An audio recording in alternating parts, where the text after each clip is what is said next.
Hello friend, स्वागत है आपका इनक्यू स्टडी यूट्यूब चैनल पर। बिहार डीएलएड प्रवेश परीक्षा 2025 से संबंधित जो है सोशल साइंस के टॉप 20 महत्वपूर्ण प्रश्नों को लेकर के हम आए हैं, जो आने वाले परीक्षा में पूछे जाने के सबसे अधिक चांसेज है। आइए हम लोग देखते हैं एक एक महत्वपूर्ण प्रश्न को। हमारे स्क्रीन पर पहला नंबर प्रश्न आया है कि भारत में ईस्ट इंडिया कंपनी का पहला गवर्नर जनरल कौन था। तो जब ईस्ट इंडिया कंपनी 1600 ईस्वी में जिसकी स्थापना लंदन में हुई, उसके पश्चात जो है वो वहाँ से व्यापार के लिए भारत आना शुरू हुआ, और उसमें जो पहले गवर्नर जनरल के रूप में यहाँ कार्य किए हैं ईस्ट इंडिया कंपनी के लोग, वो थे वारेन हेस्टिंग्स, यानी ऑप्शन नंबर सी पहले नंबर प्रश्न का सबसे करेक्ट आंसर होगा। अगले प्रश्न की ओर बढ़ते हैं। सवाल नंबर दूसरा है हमारे स्क्रीन पर कि वास्को डी गामा कहाँ का रहने वाला था। तो हम सभी जानते हैं कि जितने भी यूरोपीय कंट्री है उसमें से भारत में जो सबसे पहले आए हैं वह पुर्तगाली आए हैं, और पुर्तगाल जो है जहाँ के सबसे पहले तो वैसे कोलंबस निकला था भारत की खोज करने, लेकिन चूंकि वो रास्ता भटक गए, रास्ता भटकने के कारण जो है वो भारत ना पहुँच करके अमेरिका का खोज किए 1492 ईस्वी में। लेकिन जो है वास्को डी गामा सही रास्ता पकड़ करके भारत पहुँचे थे, और 1498 में, जो कि पुर्तगाल के रहने वाले थे। कहाँ के रहने वाले थे? पुर्तगाल के। भारत कब पहुँचे? 1498 ईस्वी में। और कहाँ पहुँचे थे? तो केरल के, अभी जो वर्तमान हमारा केरल राज्य है, केरल के कालीकट बंदरगाह पर पहुँचे थे। उस वक्त जो है कालीकट के राजा था जेमोरिन। क्या थे राजा? जेमोरिन राजा थे। उन्होंने उनका भव्य स्वागत किया था, और यहाँ से जो है उन्हें गिफ्ट के रूप में, तोहफा के रूप में, इनाम में बहुत सारे मसाला लेकर के गए थे। और उसमें से जो है जब उसे यूरोपीय बाज़ारों में बेचा गया था तो वो 60 गुना मुनाफा कमाए थे। और इस प्रकार जो है यूरोपीय देशों का भारत में आने का सिलसिला शुरू हुआ था, क्योंकि एक बड़े पैमाने पर जो है मुनाफा कमा रहे थे लोग।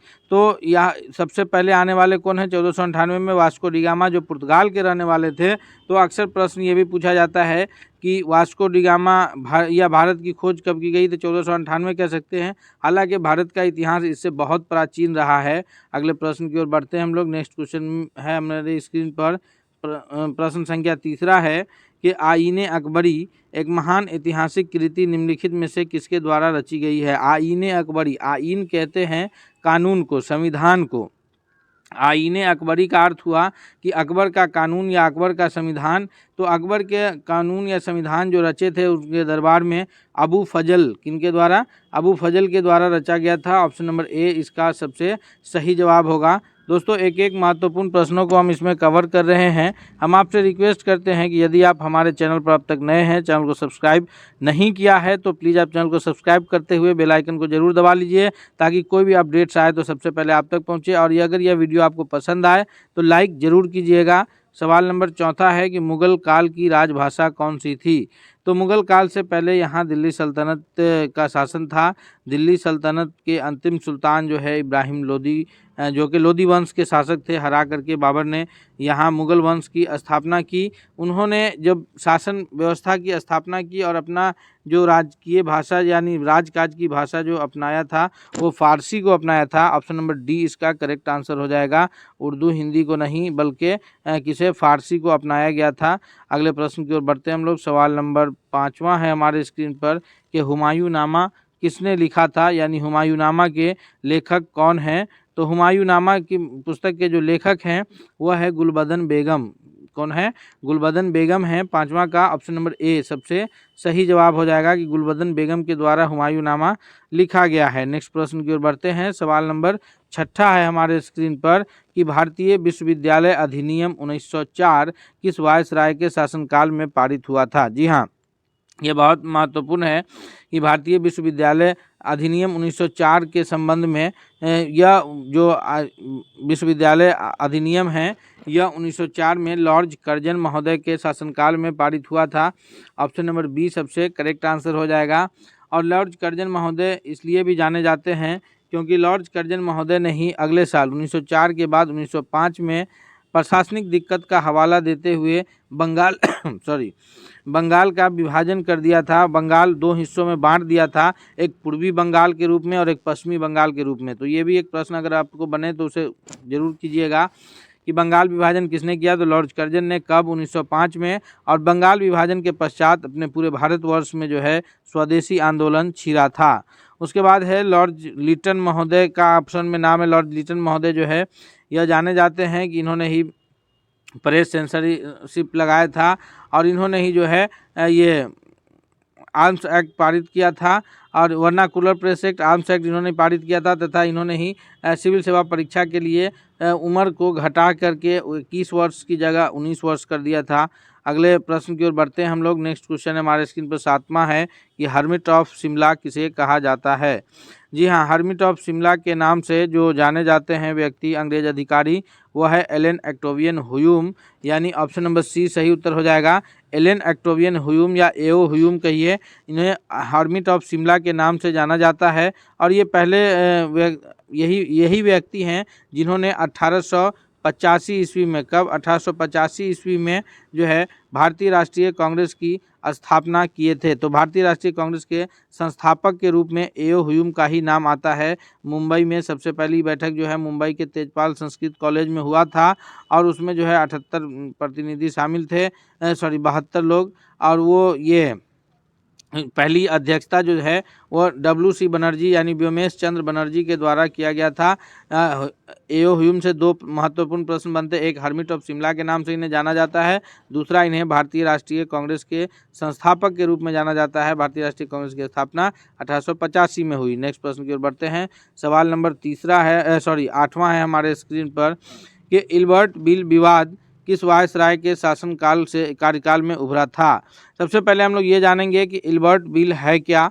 तो इल्बर्ट बिल विवाद जो है इसलिए महत्वपूर्ण हो गया था क्योंकि यह पहला ऐसा बिल था जिसके पश्चात भारतीय जजों को यह अधिकार दिया गया था कि वो अंग्रेज अधिकारी के विरुद्ध जो है किसी भी केस की सुनवाई करेंगे, यानी न्यायपालिका में भारतीय जज उससे पहले नहीं कर सकते थे। भारतीय जज को केवल इतना अधिकार था कि वो भारतीयों के खिलाफ केस की सुनवाई करेंगे और फिर अगर मुकदमा पेचीदा है तो वहाँ पर जो है उन भारतीयों के खिलाफ अंग्रेज जज ही सुनवाई करते थे और सज़ा देते थे। अर्थात ये पहला ऐसा मौका था कि जब ये भारतीय जजों को भी अंग्रेजों के विरुद्ध केस की सुनवाई करना का मौका मिला था। लेकिन ये विवाद इतना बढ़ा कि लॉर्ड रिपन महोदय जो है 1884 ईस्वी में ये इस्तीफा दे दिए थे। कौन, लॉर्ड रिपन महोदय। उसके बाद जो है लॉर्ड डफरिन को शासन मिला था और लॉर्ड डफरिन के ही कार्यकाल में भारतीय राष्ट्रीय कांग्रेस की स्थापना हुई थी। लॉर्ड रिपन महोदय को जो है उद्धारक के रूप में माना जाता है क्योंकि इन्होंने स्थानीय शासन की बात करी थी। इन्हीं के शासनकाल में कारखाना अधिनियम आया था और इनके शासनकाल में पहली बार जनगणना हुई थी। तो बहुत सारे ये को लेकर के जो है लॉर्ड रिपन महोदय को भारतीय का उद्धारक के रूप में जाना जाता है। और 1884 में इन्होंने इल्बर्ट बिल विवाद के पश्चात जो है इस्तीफा दिया और उसके बाद लॉर्ड डफरिन महोदय, इनके बाद रिपन के बाद कौन बने थे, लॉर्ड डफरिन महोदय, और उन्हीं के शासनकाल में भारतीय राष्ट्रीय कांग्रेस की स्थापना हुई थी। नेक्स्ट प्रश्न की ओर बढ़ते हैं। सवाल नंबर 9वां है हमारे स्क्रीन पर कि भारतीय राष्ट्रीय कांग्रेस का प्रथम मुस्लिम प्रेसिडेंट था, यानी भारतीय राष्ट्रीय कांग्रेस के पहले मुस्लिम प्रेसिडेंट या पहले मुस्लिम अध्यक्ष कौन थे। तो अबुल कलाम आज़ाद या रफ़ी अहमद किदवई का नाम नहीं आता है। सही MA अंसारी भी नहीं है, सही उत्तर के रूप में जाने जाते हैं बदरुद्दीन तैयब जी। 1887 ईस्वी में ये मद्रास अधिवेशन की अध्यक्षता किए थे बदरुद्दीन तैयब जी। ऐसे देखा जाए तो ये प्रथम मुस्लिम अध्यक्ष थे और ये पूरे अध्यक्ष की अगर बात की जाए तो बदरुद्दीन तैयब जी जो है वो भारतीय राष्ट्रीय कांग्रेस के तीसरे अध्यक्ष के रूप में जाने जाते हैं। पहले अध्यक्ष WC बनर्जी यानी व्योमेश चंद्र बनर्जी है। दूसरे अध्यक्ष के रूप में जो है दादा भाई नौरोजी जाने जाते हैं जिन्होंने 1886 कलकत्ता अधिवेशन की अध्यक्षता की है। और तीसरे अध्यक्ष के रूप में जो है बदरुद्दीन तैयब जी, प्रथम मुस्लिम अध्यक्ष कहिए या तीसरे अध्यक्ष कहिए, इन्होंने मद्रास अधिवेशन की अध्यक्षता 1887 में किया है। 85 के बाद 86 में बंगाल में यानी कलकत्ता में और 87 में मद्रास में। फिर चौथा जो है अधिवेशन की अध्यक्षता प्रथम अंग्रेज अध्यक्ष किए थे जॉर्ज यूले। अगले प्रश्न की ओर बढ़ते हैं। सवाल नंबर 10 है कि लैंड होल्डर्स सोसाइटी कलकत्ता के संस्थापक कौन थे। जी, लैंड होल्डर्स सोसाइटी कोलकाता के जो संस्थापक हैं वो है Dwarakanath Tagore ji. Option number B इसका करेक्ट आंसर होगा 10वें नंबर प्रश्न का। दोस्तों 10 प्रश्नों को हम अब तक कवर किए हैं। हम आपसे रिक्वेस्ट करते हैं ये 10 प्रश्न अगर आपको पसंद आ रहा है तो प्लीज़ आप इस वीडियो को ज़रूर लाइक कीजिए। साथ ही साथ आप अगले वीडियो प्राप्त करने के लिए चैनल को सब्सक्राइब जरूर कर लीजिएगा।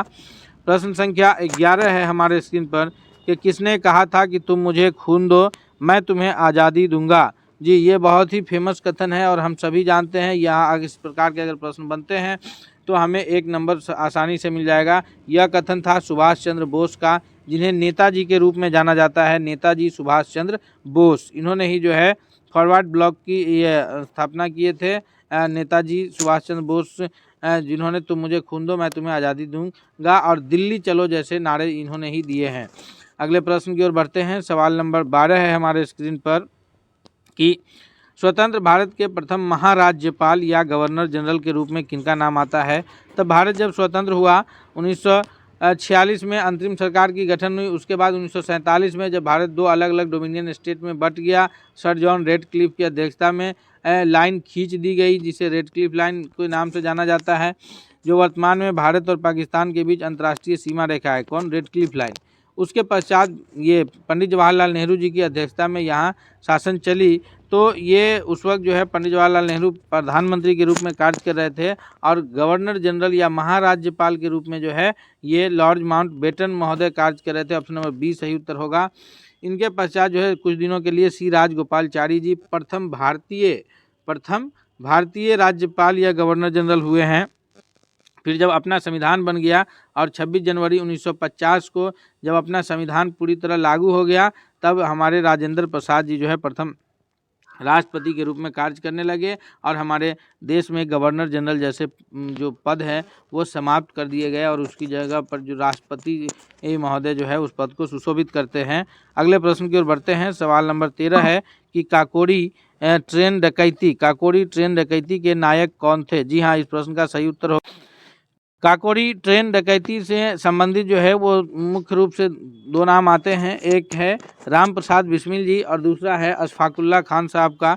तो ये दोनों प्रमुख नाम है जो काकोरी ट्रेन डकैती जो कि 1925 में हुई उसमें जाने जाते हैं और इन्हें जो है फिर ये 19 दिसंबर को फांसी दे दी गई थी। उसमें राम प्रसाद बिस्मिल और अशफाकुल्ला खां का नाम आता है। 13वां नंबर प्रश्न का सही उत्तर के रूप में ऑप्शन नंबर ए सबसे सही उत्तर जाना जाएगा। सवाल नंबर 14 है कि महात्मा गांधी को सर्वप्रथम राष्ट्रपिता किसने कहा था। फादर ऑफ द नेशन या नेशन फादर के रूप में जो इनको ये दिया गया था या किन्होंने दिया था।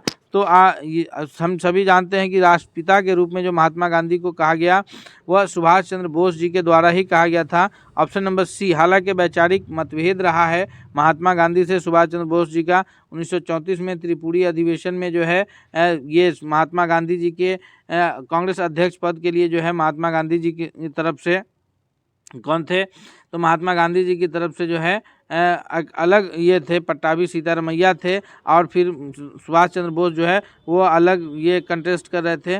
तो इस कारण वैचारिक मतभेद होते हुए भी महात्मा गांधी को जो है इन्होंने राष्ट्रपिता कहा और ये राष्ट्रपिता तब कहा जब इन्होंने 1924 में जो बेलगाम अधिवेशन की गांधी जी अध्यक्षता किए उसमें इन्होंने कहा था कि ये राष्ट्रीय पिता है। अगले प्रश्न की ओर बढ़ते हैं।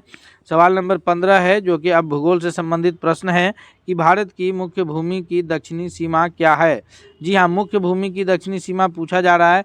यानी जब आप इस प्रकार का भारत का मैप अपना देखते हैं तो जो अब हमारा केप कैमोरिन या कन्याकुमारी जो कि तमिलनाडु राज्य का सबसे अंतिम छोर है दक्षिणी बिंदु, वो हमारा दक्षिणी सीमा है मुख्य बिंदु से। हालांकि अंडमान निकोबार द्वीप समूह उसके नीचे जो है हमारा ये मुख्य सीमा। अगर पूछा जाए कि भारत का सबसे दक्षिणतम बिंदु तो वो अंडमान निकोबार द्वीप समूह पे जाकर के मिलेगा। लेकिन चूंकि मुख्य भूमि यानी स्थल से पूछा जा रहा है तो यहाँ पर जो है ये हो जाएगा 8 डिग्री 4 मिनट उत्तरी अक्षांश। चूँकि हम पूरा हमारा देश जो है यह उत्तरी गोलार्ध में स्थित है, अर्थात हमारा जो दक्षिणतम बिंदु है वो भी उत्तरी अक्षांश में ही है। 8 डिग्री 4 मिनट उत्तरी अक्षांश में है ये। और अगर दक्षिणतम पूछा जाएगा तो वो 6 डिग्री 4 मिनट हो जाएगा। तो यहाँ पर हमारा जो सबसे दक्षिणी बिंदु है वो कितना है 8 डिग्री 4 मिनट। नेक्स्ट प्रश्न की ओर बढ़ते हैं। सवाल नंबर 16 है हमारे स्क्रीन पर कि भारत का मानक समय कितना है। तो भारत का मैप अगर देखिएगा तो भारत जो है इसमें अक्षांशीय रूप से जो है यह अवस्थित है उत्तरी गोलार्ध में, उसी प्रकार देशांतरीय रूप से भारत जो है यह पूर्वी गोलार्ध में अवस्थित है।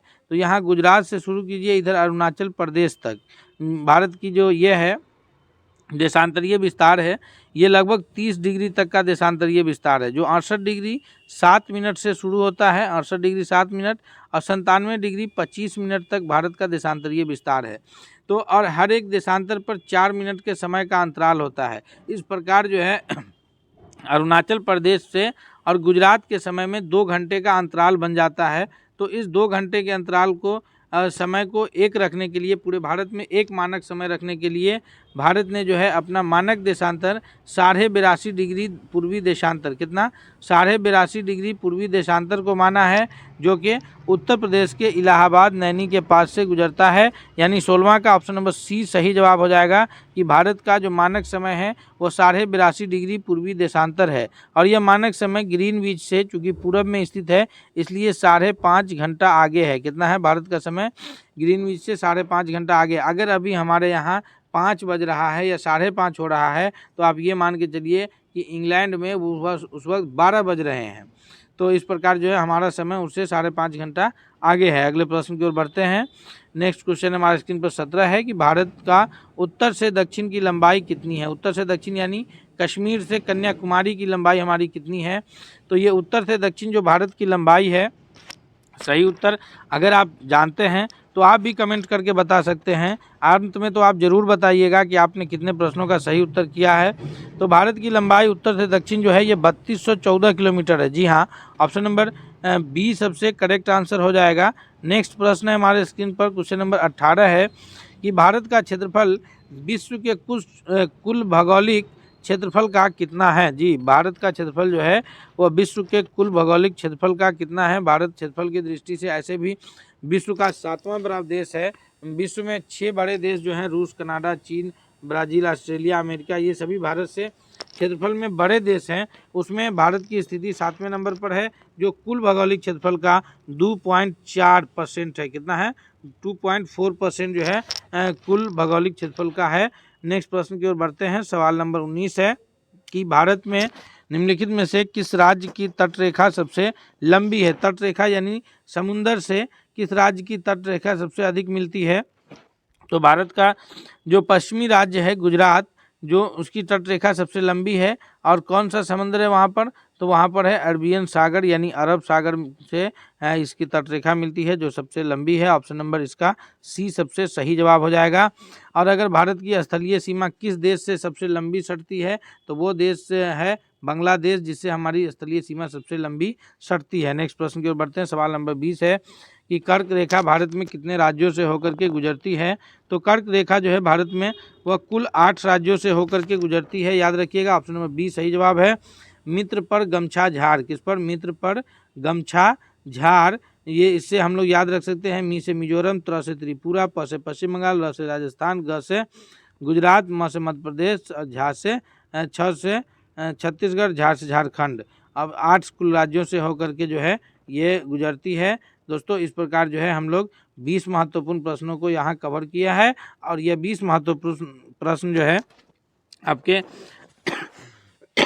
परीक्षा की दृष्टि से बहुत लाभकारी साबित होने वाला है। इसलिए आपसे रिक्वेस्ट है कि अगर आप चैनल पर नए हैं तो सब्सक्राइब कर लीजिएगा, ताकि अगला अपडेट सबसे पहले आप तक पहुँचे।